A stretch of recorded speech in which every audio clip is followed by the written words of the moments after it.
निसन्तानपन सम्बन्धी सबै उपचार Hope fertility and diagnostic centre, Babarmahal, Kathmandu.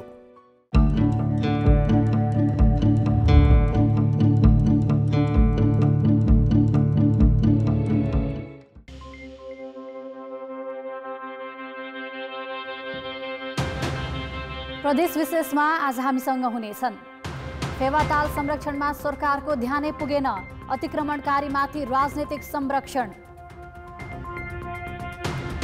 दाङको भालुवाङ क्षेत्रमा 15 महिनादेखि जग्गा कारोबारमा लुम्बिनी प्रदेश सरकारको रोक, स्थानीयलाई समस्या। भारतसँग जोडिएका सीमा नाकामा कोरोना संक्रमणको जोखिम बढ्यो, सरकारी सतर्कता पुगेन। र प्युठानको मालपोत कार्यालयमा सेवाग्राहीलाई शास्ति, प्रविधि मैत्री सेवा प्रभावकारी नहुँदा एउटै कामका लागि दिनहुँ धाउनुपर्ने बाध्यता। नमस्कार, म रुबिना थापा।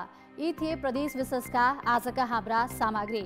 हेर्दै गर्नुहोस् प्रदेश विशेष, समाचार, समीक्षा र सन्देश।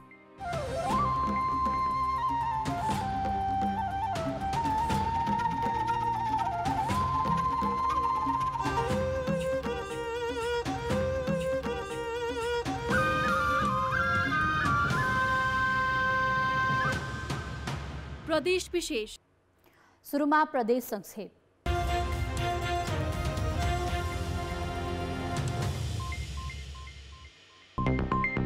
कर्णाली प्रदेश सभाको 9औं अधिवेशन आह्वान गरिएको छ। 9औं अधिवेशन अन्तर्गत पहिलो बैठक पुस 28 गते दिउँसो 3 बजेका लागि आह्वान गरिएको प्रदेश सभा सचिवालयले जनाएको छ। यसअघि 8औं अधिवेशन मङ्सिर 15 गते अन्त्य भएको थियो। नेकपा एमालेका अध्यक्ष केपी शर्मा ओलीले सरकार स्थानीय तहको निर्वाचन नगराउने पक्षमा रहेको बताएका छन्। स्थानीय तहको चुनाव समयमा नगराएर कर्मचारीबाट देश चलाउने षड्यन्त्रमा सरकार लागेको ओलीको आरोप छ। संखुवा सभाको खाँदबारीमा एमालेको 8औं जिल्ला अधिवेशनको उद्घाटन गर्दै ओलीले सरकार लुट तन्त्रमा लागेको जिकिर गरे। हिमाली जिल्ला मनाङ 7 महिनादेखि विद्युत सेवाबाट वञ्चित छ। असारको पहिलो साता मर्स्याङ्दी नदीमा आएको बाढीले विद्युतको संरचनामा क्षति पुगेको थियो। नेपाल विद्युत प्राधिकरणले क्षति भएको केन्द्रीय प्रसारण लाइन मर्मत नगर्दा मनाङका बासिन्दा विद्युत सेवाबाट वञ्चित हुन पुगेका हुन्। सल्यानमा महको उत्पादन घट्दै गएको छ। मौरी पालनका लागि राम्रो सम्भावना भएको सल्यानमा यस वर्ष 33% महको उत्पादन घटेको हो। मौसम परिवर्तन र चरण क्षेत्र अभावले हरेक वर्ष उत्पादन घट्दै जान थालेको छ। सल्यानमा 2370 वटा मौरीका घर रहेको तथ्याङ्क छ। गत आर्थिक वर्षमा 12.1 मेट्रिक टन मह उत्पादन भएको थियो। प्रदेश 1 को जनस्वास्थ्य प्रयोगशालाले 21 महिनामा 1,05,000 व्यक्तिको कोरोना परीक्षण गरेको छ। 2077 वैशाख 18 गते यता कोरोना परीक्षण गराउनेको संख्या यति पुगेको प्रयोगशालाले जनाएको छ। परीक्षण गराएका मध्ये 18,733 मा कोरोना संक्रमण पुष्टि भएको छ, जसमा 1,350 जनामा दोहोरिएर संक्रमण देखिएको छ। बागमती प्रदेशको मुख्य न्यायाधिवक्ता श्याम नारायण श्रेष्ठ नियुक्ति भएका छन्। नवनियुक्त मुख्य न्यायाधिवक्ता श्रेष्ठले आजै प्रदेश प्रमुखको कार्यालयमा पद तथा गोपनीयताको शपथ लिएका छन्। प्रदेश प्रमुख, मुख्यमन्त्री र मन्त्रीको उपस्थितिमा उच्च अदालत पाटनका मुख्य न्यायाधीश निर्पदोष दिरौलाबाट शपथ लिएका श्रेष्ठले आजै पदभार ग्रहण गरेका छन्। माघे संक्रान्तिका दिन फलहारको रूपमा प्रयोग हुने तरुल खन्न सर्लाही पश्चिमी क्षेत्रका किसानलाई भ्याइ नभ्याइ भएको छ। बजारमा माग बढ्दा व्यापारीहरू खेतमै पुगेर तरुल खरिद गर्न थालेपछि यस वर्ष किसानहरूले तरुलको उचित मूल्य पाएका छन्। सर्लाहीमा 200 हेक्टर भन्दा बढी क्षेत्रफलमा व्यावसायिक रूपमा तरुल खेती हुँदै आएको छ। प्रदेश विशेष प्रेजेन्टेड बाइ एशियन पेन्ट्स। निसन्तानपन सम्बन्धी सबै उपचार Hope fertility and diagnostic centre, Babarmahal, Kathmandu. Brought to you by Dabur Honey. Stay fit, stay immune. Nepal's #1 Maruti Cement. हामी बनाउँदै छौं नेपाललाई। ब्रेकपछि प्रदेश विशेषमा पुनः स्वागत छ। हिमाली जिल्ला मनाङमा स्वास्थ्य सेवा अझै सहज बनेको छैन। भौगोलिक कठिनाइले जिल्ला अस्पताल सहितका स्वास्थ्य संस्थामा जान सक्ने अवस्था नै छैन भने गए पनि सामान्य बाहेकको सेवा पाइँदैन। 21 जना कर्मचारीको दरबन्दी रहेको मनाङ जिल्ला अस्पतालमा 3 जना मात्रै कार्यरत छन्। 15 शय्याको अनुमति भए पनि अस्पतालमा मुस्किलले 8 शय्या चलाइएको छ। निशुल्क वितरण गर्नुपर्ने औषधि अस्पतालमै पुग्दैन भने भएका उपकरण पनि चालु अवस्थामा छैनन्। स्वास्थ्य सेवाको अवस्थामा सुधार नभएका कारण पर्यटकीय गतिविधिमा समेत असर परेको छ। फेवाताल पोखराको प्रमुख आकर्षक गन्तव्य मात्रै होइन, महत्त्वपूर्ण सम्पदा पनि हो। तर बारम्बारका अध्ययनले समेत ताल अतिक्रमण भइरहेको पुष्टि गर्दै रोक्न सुझाव दिए पनि संरक्षणमा सरकारलाई वास्तै छैन। स्वयं पोखरा महानगरले समेत फेवा जोगाउन चासो दिएन। फेवातालको वास्तविक क्षेत्रफल तय गर्न 13वटा अध्ययन भइसकेका छन्। सन् 1926 ब्रिटिस सर्वे इन्डियाले गरेको अध्ययन प्रतिवेदनमा 3.46 वर्ग किलोमिटर देखिएको फेवातालको क्षेत्रफल त्यसपछिका अध्ययनमा कहिले ह्वात्तै घट्ने र बढ्ने गरेको छ। विक्रम सम्वत 2018 नेपाल भारत सहयोग मिसनको रिपोर्टले सबैभन्दा बढी 10.35 वर्ग किलोमिटरसम्म देखाएको तथ्याङ्क छ। सर्वोच्च अदालतले 2075 वैशाखमा 6.5 वर्ग किलोमिटरको प्रतिवेदनलाई आधार मानेर 6 महिनाभित्र तालको 4 किल्ला कायम गर्न परमादेश नै जारी गर्यो। तर पोखरा महानगरपालिकाले फेरि 2077 सालमा फेवातालको क्षेत्रफल 5.8 वर्ग किलोमिटर तय गर्यो। त्यसपछि बनेको समितिले गत भदौ 28 गते तालको वास्तविक क्षेत्रफल र गुरु योजना सहितको प्रतिवेदन तिनै तहका सरकारलाई बुझायो। तर अहिलेसम्म सरकारले प्रतिवेदन नै सार्वजनिक गरेको छैन। वास्तविक फेवाताल यति हो, यो जग्गा यस्तो छ, यसरी बनाउन सकिन्छ भन्ने भइसकेपछि अब यो नबनाउनु भनेको यो बनाउन खोज्नु होइन। सरकार चाहिँ यो फेवातालप्रति उदासीन छ भन्ने कुरो यदि गरेन भने उदासीन छ भनेर यहाँका जनताले जाने। त्यसो त फेवाताल संरक्षणका लागि अतिक्रमण घटाउने सफाई गर्ने कामै नभएका होइनन्, तर राजनीतिक पहुँच र बलमिच्याइले बनाइएका संरचना जस्ताको तस्तै छन्। ठुला नेताहरूलाई ल्याउने त्यो प्रतिवेदनभित्र फेवातालको सीमाङ्कनभित्र पर्ने ठुला होटलमै ठुला नेताहरूलाई राखिदिने, तर नेताहरूलाई भाँड गर्न लाउने। महानगरले नै फेवातालको 65 मिटरभित्र कुनै संरचना बनाउन नपाउने मापदण्ड उल्लङ्घन गरेको छ। पुरानै अवस्थामा फेवाताल आउँछ भन्ने सपनामा पनि कल्पना गर्न सकिन्न। सीमाङ्कन समितिले तालको पश्चिमपट्टि कृत्रिम अर्को ताल बनाउने, वर्षेनी खोलाको बाढीले पुरिएको 2600 रोपनी क्षेत्रफलको माटो व्यवस्थापन गर्ने र ताल छेउमा सहरी योजना सहितको 20 वर्षे गुरु योजना प्रस्ताव गरेको छ। के यो कार्यान्वयन होला? समितिले सिफारिस गरेको छ। ती विषयहरू कसरी कार्यान्वयन गर्न सकिन्छ भन्ने विषयमा अध्ययन गरेर एउटा कार्ययोजना बनाउँदैछौँ। हामी कार्ययोजना मन्त्री परिषदमा पेश गर्छौँ र मन्त्री परिषदले निर्णय गर्छ। एकातिर सरकारले फेवातालको वास्तविक क्षेत्रफल 5.726 कायम गरी राजपत्रमा प्रकाशित गरिसकेको छ, जुन सर्वोच्चको परमादेश विपरीत हो। अब फेवाताल माथिको राजनीति रोकिएर संरक्षणले गति लेला कि फेरि चुनावी नारा बन्ला, यसै भन्न सकिन्न। कान्तिपुर समाचारका लागि सहकर्मी इन्द्र पौडेलका साथ ऋषिकान्त पौडेल, पोखरा। लुम्बिनी प्रदेश सरकारले दाङको भालुवाङ आसपासका क्षेत्रमा 15 महिनादेखि जग्गा कारोबारमा रोक लगाएको छ।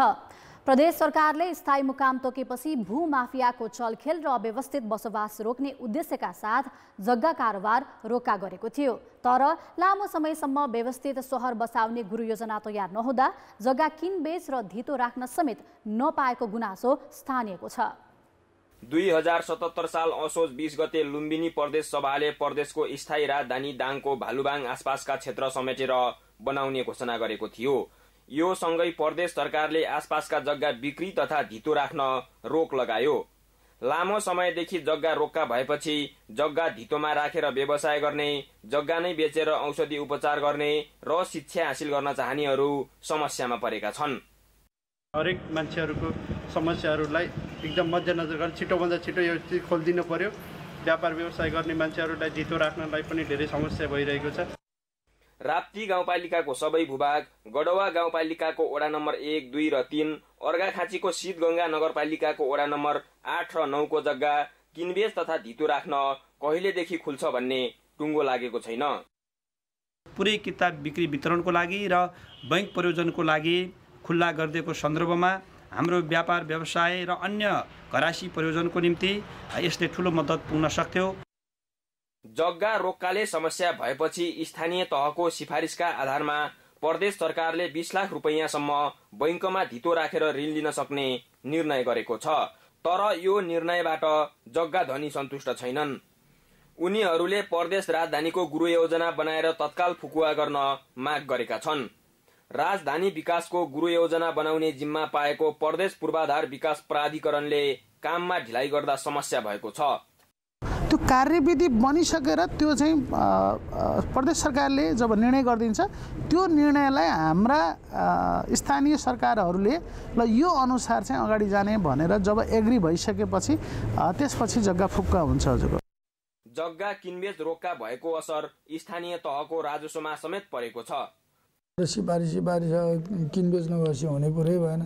आन्तरिक राजस्वबाट हामी चाहिँ हात बाँधिएको जस्तो छ। हामी चाहिँ एकदम अप्ठ्यारा छौँ अहिले। भालुबाङमा राजधानी घोषणा हुँदा खुसी भएका स्थानीय लामो समयसम्म जग्गा किनबेच तथा धितो राख्न नपाउँदा समस्यामा परेका छन्। कान्तिपुर समाचारका लागि पहलमान घरती, दाङ।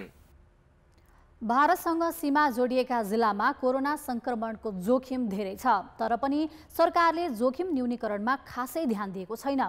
सरकारी तयारी र सतर्कता कम हुँदा नै कोरोनाको पहिलो र दोस्रो लहरका बेला मुलुकले ठूलो क्षति बेहोर्नु परेको थियो। अहिले पनि सरकारी निकायहरू सुस्त हुँदा तेस्रो लहरको जोखिमलाई बढाएको छ। यो धनगढीको कोरोना अस्पताल हो। कोरोना संक्रमितको मात्रै उपचार गर्न गत वर्ष बनाइएको 100 बेड क्षमताको यो अस्पताल अहिले बेहाल अवस्थामा छ। कोरोनाको दोस्रो लहर कम भएसँगै ताला लगाइएको अस्पतालमा अहिले जताततै फोहोरै फोहोर मात्र छ। बेड र अक्सिजन सिलिन्डर लथालिङ्ग छन्। भारतमा कोरोना संक्रमित र मृतकको संख्या बढ्दो क्रममा छ। खुला नाकामा निर्बाध आउजाउ भएकाले नेपालमा पनि संक्रमण बढ्दैछ। कैलाली, कञ्चनपुर, बाँके नाकाबाट नेपाल प्रवेश गर्ने मध्ये दैनिक 100 जनालाई संक्रमण देखिँदैछ।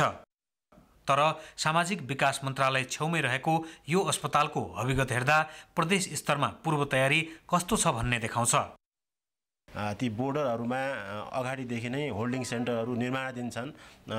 तिनीहरूको निर्माण सम्पन्न हुन केही समय बाँकी छ, तर पनि हामीले चाहिँ त्यहाँ केही बेडहरूको व्यवस्था अहिले पनि गरिसकेका छौँ। आफूलाई हामी पुलिस उहाँहरूलाई इन्फर्म गरेर त्यो अनुसार होम आइसोलेसन के गर्नुहुन्छ पुलिसहरूको अनुसार हामीले पठाइदिइरहेको छौँ। पुलिसलाई कन्ट्याक्ट गरेर अनि इन्डियन हुन्छ कम्पल्सरी इन्डियनहरू सबैलाई भइरहेछ। अब उहाँको पोजिटिभ आयो भने उहाँलाई रिटर्न गरिदिइरहेछौँ इन्डियातिर। विगतमा कोरोना रोकथाम, नियन्त्रण तथा उपचारका लागि खुलेका अस्पताल तथा आइसोलेसन सेन्टर अस्तव्यस्त छन्। नेपाली सेनाको निगरानीमा बन्न लागेका होल्डिङ सेन्टर पनि तयारी अवस्थामा छैनन्। तर सरकारवाला निकाय भने संक्रमण नियन्त्रणका लागि आफूहरू सक्रिय रूपमा लागि परेको दाबी गर्छन्। नाकाहरूमा चाहिँ टेस्टिङ गर्ने गरि पनि राखेका छौँ।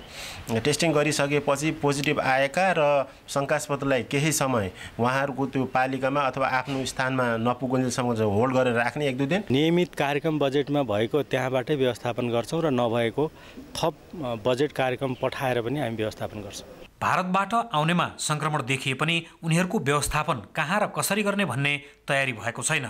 विगतमा यस्तै फितलो तयारीका कारण कयौं मानिसले अकालमै ज्यान गुमाउनु परेको थियो।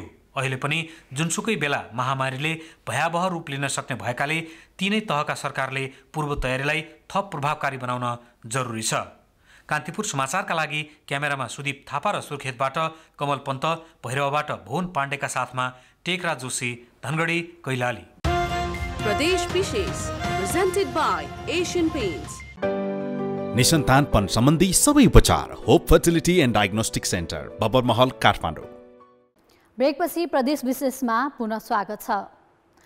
जनतालाई सहज सेवा दिन भनेरै मालपोत कार्यालय प्युठानले सबै काम प्रविधि मैत्री बनाएको छ। तर त्यही प्रविधिले सेवाग्राहीलाई भने शास्ति दिएको छ।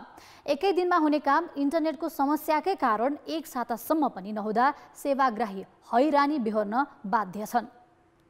सामान्य अवस्थामा जग्गाको अंशबन्डाको काम एकै दिनमा सकिन्छ, तर पुस 18 गते प्युठानको मालपोत कार्यालय पुगेका गौमुखी गाउँपालिका पूजाका रेकम सुनारको काम 4 दिन बितिसक्दा समेत भएको छैन। नेटकै प्रब्लम भन्नुहुन्छ, त्यहाँ गए तपाईँको मिलेन, यति टाइम आज 4 दिन भयो मालपोत कार्यालयमा आएको।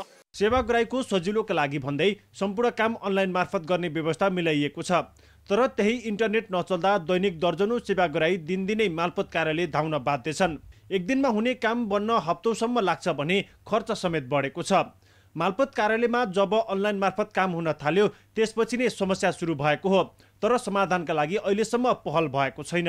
विभागले अब चाहिँ त्यो यसको के भन्छ नेटको ब्याकअप, यसको पावर बढाउनलाई एक्सर्साइज भइरहेको छ, काम भइरहेको छ भन्नुभएको छ। सायद यस्तो अब नहोला। प्रविधिको प्रयोगले सेवा सुविधा छिटो, छरितो र सहज हुनुपर्ने हो, तर त्यही प्रविधि प्युठानको मालपोत कार्यालयमा भने सेवाग्राहीलाई शास्ति र कर्मचारीलाई काम टार्ने बहाना बनेको छ। कान्तिपुर समाचारका लागि शमशेर विक्रम जीसी, खलङ्गा, प्युठान। जिल्ला अस्पताल पर्वत 2 महिना यता व्यवस्थापन समिति विहीन भएको छ। व्यवस्थापन समिति नहुँदा अस्पतालको भौतिक कार्य अलपत्र परेको छ। त्यस्तै अस्पतालमा दीर्घकालीन तथा अल्पकालीन योजना तर्जुमा गर्ने गराउने, आवश्यक साधन र स्रोत जुटाउने, अस्पतालको बजेट स्वीकृत गर्ने लगायतका काम हुनै सकेको छैन। गत कार्तिक 25 गते पुरानो कार्यसमितिको समयावधि सकिएपछि जिल्ला अस्पताल पर्वतको व्यवस्थापन हुन सकेको छैन।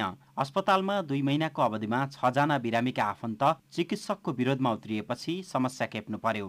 यस्तै अस्पतालको भौतिक संरचना तोडफोड हुनुका साथै कर्मचारी व्यवस्थापन र कार्य सम्पादन हुन सकेको छैन। बिरामी चाहिँ यहाँ आएर कराउँछ, यस्तो भएन उस्तो भएन भन्छ। अब समिति छैन बाहिर हेर्न गर्नलाई, समिति नबसी गाह्रै भएको छ।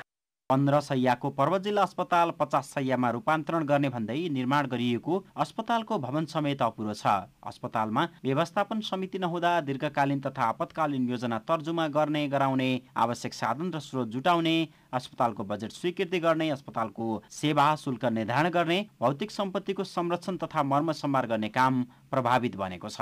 कतिपय सामानहरू चाहिँ दक्ष जनशक्तिको कारणले गर्दाखेरि जस्तो भेन्टिलेटरहरू, ती सामानहरू चाहिँ युज अहिले भएका छैनन्। त्यस्तै दाताहरूको सहयोगमा प्राप्त 10 करोड मूल्य बराबरका ventilator, x-ray machine, diagnosis machine, oxygen cylinder, प्रयोगशाला उपकरणहरू खुल्ला ठाउँमा यत्रतत्र भएका कारण संरक्षण हुन सकेको छैन। व्यवस्थापन समिति नहुँदा एकातिर सुरक्षामा चुनौती थपिएको छ नै अर्कातिर निर्माणाधीन भवनहरू अल्पत्र परेका छन्। कान्तिपुर समाचारका लागि रामकृष्ण लामिछाने, पर्वत। प्रदेश विशेष आजका लागि यति नै। प्रदेश समाचारहरूको साथमा भोलि फेरि आउनेछौँ। कान्तिपुर टेलिभिजन हेर्दै गर्नुहोला। नमस्ते।